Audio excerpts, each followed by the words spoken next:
Hello everyone, and welcome back to Rules as Written.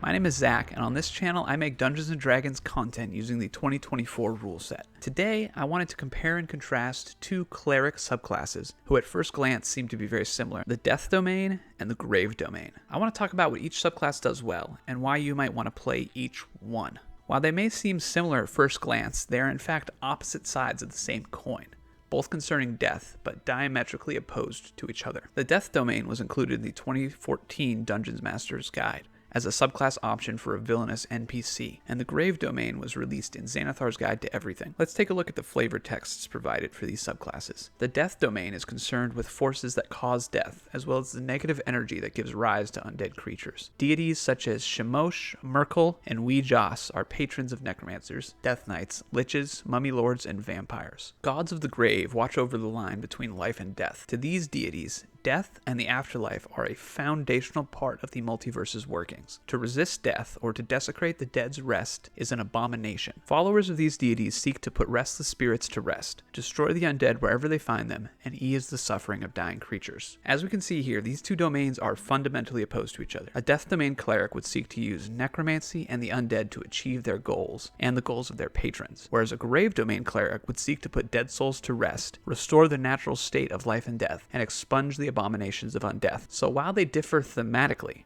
how do their playstyles compare? They are both Cleric subclasses, so we're looking at a full spell slot progression here. Let's compare the subclass spell lists. The Death Domain subclass will get False Life and Ray of Sickness, Blindness, Deafness, and Ray of Enfeeblement, Animate Dead and Vampiric Touch, Blight and Death Ward, and Anti-Life Shell and Cloud Kill. The Grave Domain is going to get Bane and False Life, Gentle Repose and Ray of Enfeeblement, Revivify and Vampiric Touch, Blight and Death Ward, Anti-Life Shell and Raise Dead. A lot of spells in common here. 6 out of 10 of these spells are the same. Notably, the Grave Domain is missing Animate Dead. Thematically, that makes sense, since Grave Domain clerics see undead as an abomination. However, all clerics have access to that spell, so you could still use it if you wanted to. So, these subclasses are going to be casting a lot of the same spells, especially for damage. Ray of Enfeeblement, Vampiric Touch, Blight, they're both going to have access to those ones. But subclass spells are only half of the story on subclasses, so let's take a look at the features that each one gets. Now, both of these subclasses are from before the 2024 Player's Handbook changed all class subclasses to come online at 3rd level. Clerics used to get features at 1st and 2nd level, so instead they get a huge amount of features at 3rd level. Death Domain will get the Reaper feature at 3rd level. You learn one necromancy cantrip of your choice from any spell list. When you cast a necromancy cantrip that normally targets only one creature, the spell can instead target 2 creatures within range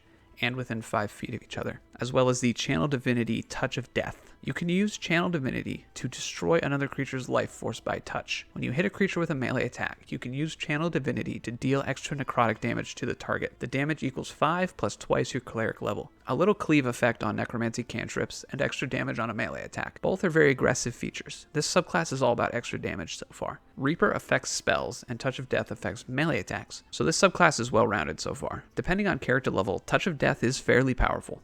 It's fairly similar in damage to a Divine Smite, at this level doing 11 extra damage, and by endgame doing 45 extra damage. Now let's look at the Grave Domain 3rd level features. Circle of Mortality. You gain the ability to manipulate the line between life and death. When you would normally roll 1 or more dice to restore hit points with a spell to a creature at 0 hit points, you instead use the highest number possible for each die. In addition, you learn the Spare the Dying cantrip, which doesn't count against the number of cleric cantrips you know. For you, it has a range of 30 feet, and you can cast it as a bonus action. Eyes of the Grave. You gain the ability to occasionally sense the presence of the undead, whose existence is an insult to the natural cycle of life. As an action, you can open your awareness to magically detect undead. Until the end of your next turn, you know the location of any undead within 60 feet of you that isn't behind total cover and that isn't protected from divination magic. This sense doesn't tell you anything about a creature's capabilities or identity. You can use this feature a number of times equal to your wisdom modifier, minimum of once. You regain all expended uses when you finish a long rest. For their Channel Divinity option, they get a very, very popular one within the community, Path to the Grave. Starting at 3rd level, you can use your Channel Divinity to mark another creature's life force for termination. As an action, you choose one creature you can see within 30 feet of you, cursing it until the end of your next turn. The next time you or an ally of yours hits the cursed creature with an attack, the creature has vulnerability to all of that attack's damage, and then the curse ends. Circle of Mortality was huge when it first came out. I remember everyone in my campaign being excited about ranged Spare the Dying. In 2024, however, Spare the Dying is ranged anyway, but still, bonus action casting is nice. Just want to say that Spare the Dying is also a necromancy cantrip, so the Death Domain subclass can technically double its casting if for some reason you have 2 dying allies within 5 feet of each other. But that additional healing on downed allies from Circle of Mortality is really great, especially with the buffed healing spells in 2024. Now a Cure Wounds dropped on a downed ally is doing around 19 points of healing, assuming a 16 wisdom, and a Healing Word spell is doing 11. Eyes of the Grave is an undead sensing ability,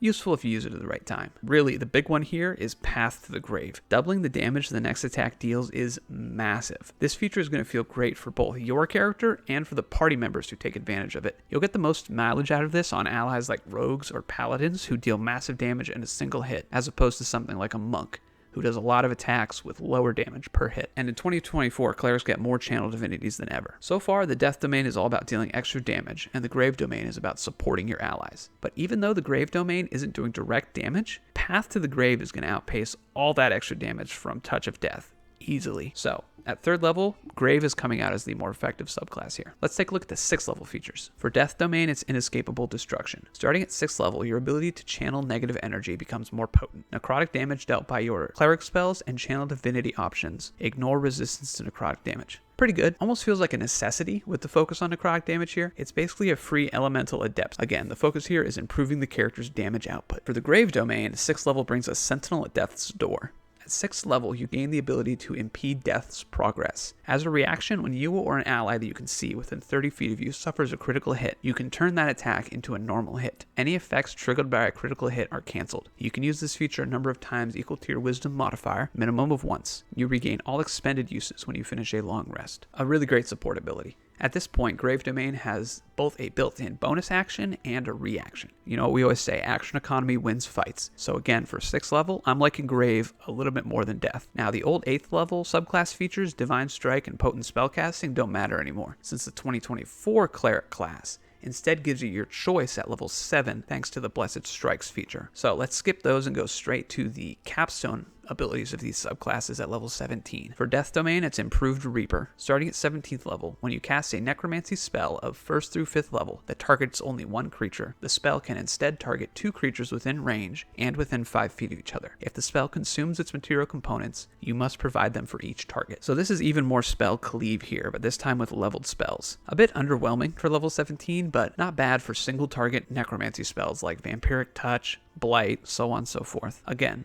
Death Domain here is just all about damage, starting from level 3 onward. Grave Domain brings us Keeper of Souls. At 17th level, you can seize a trace of vitality from a parting soul and use it to heal the living. When an enemy you can see dies within 30 feet of you, you or one ally of your choice that is within 30 feet of you regains hit points equal to the enemy's number of hit dice. You can use this feature only if you aren't incapacitated. Once you use it, you can't do so again until the start of your next turn. Now this is what I call a capstone feature. Healing turn after turn on you or an ally, requiring no action economy at all. At this level, most monsters that you're facing are going to have well over 20 hit dice, so the healing isn't minor at all. What I like about this is that it keeps victory rolling. Each kill that your party makes empowers your party, making ultimate victory even more likely. I gotta say though, this feature does absolutely nothing for you in a single monster encounter like a boss fight. Then again, to be fair, Reaper and Improved Reaper aren't going to do anything against single enemies anyway. So, of the 2 capstone features, Grave Domain definitely comes out on top with a better feature here. So, in summary, Death Domain is all about dealing extra damage, whether that's by targeting additional creatures with your necromancy spells or by burning your channel divinity for additional necrotic damage on hit, whereas Grave Domain is more about support, empowering allies, doing extra healing on downed allies, protecting your allies from critical hits, and healing allies with the death of enemy creatures. Most of these features can also be used on yourself, so it's not as though the Grave Domain really needs allies to be successful. Mechanically, Grave Domain is the clear winner here. An extremely powerful channel divinity, a solid critical hit countering reaction, and a capstone that provides economy action free healing as long as a fight rolls on. This domain is going to be a dynamite chassis to put on a cleric with a little bit of edge, dancing the line between life and death, pulling your allies back from the edge and using the death of your enemies to recover your own party members. That being said, I don't hate Death Domain either. Of the two, I think it makes for a better 3-level multi-class dip on very specific builds. While Path to the Grave Domain Cleric's Channel Divinity is very powerful, it does require a full action to set up, so if you use it, you're not doing anything else that turn. But Touch of Death, the Death Domain's Channel Divinity, is free extra damage on a hit, much easier to fit into a damage rotation, while keeping your attacks coming every turn. If you're playing a necrotic-themed character build, like an Oathbreaker Paladin, a Way of the Long Death Monk, or maybe even an Eldritch Knight Fighter with a little bit of necrotic spell selection, 3 levels into Death Cleric for a big damage boost on hit with Channel Divinity is going to be really nice. Mix this with the Wrathful Smite spell, and you're going to have a pretty good little necrotic nuke in your back pocket. Plus, a cleaving ranged damage cantrip like Chill Touch or Sapping Sting is going to do a lot to shore up a melee character's ranged damage. Plus, if you want to take this up to 5 or 6 levels Cleric, you can pick up Spirit Guardians, a fantastic spell for a melee character to use their concentration on, or you can even go with Spirit Shroud to increase the damage you deal on every single melee attack. So, as a single class, Grave Domain is improving on everything that a cleric traditionally does. Healing allies, protecting them from damage, seeking out undead to destroy, making it a very potent subclass. But Death Domain makes for a fairly viable and very flavorful multi-class dip for a necrotic-themed martial build. And that's all I have to say. Thanks for tuning in. Let me know what you think of these two subclasses in the comments down below and how you would build them to maximize their efficiency. Subscribe for more Dungeons & Dragons content, and I'll see y'all on Monday for another character build video.